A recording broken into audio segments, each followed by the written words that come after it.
low carb baker, gagawa ka ng cake, no? Or cupcakes, or mga cookies. So, tanong coach, pwede ba na mag-incorporate ng mga nuts and berries at pwede bang damihan ko sila para mas masarap? Well, ang sagot dyan, again, we are conscious with the macros or carb content or carb count ng ating baked product. So, if you're using berries at kailangan unsweetened sila at ikaw ang magsusweeten nito using sugar-free ingredients or low-carb ingredients. And then, meron ding particular fruits lang na pwede sa ating low-carb ingredients, especially for baking.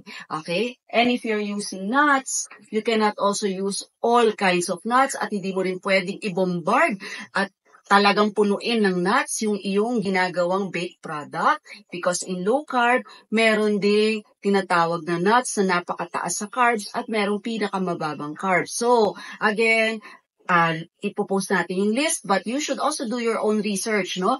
May carb content, ilan lang yung cup ng nuts na pwede in one whole recipe kasi makakadagdag yan sa yield at macros. Alright? So there you have it. Till next time.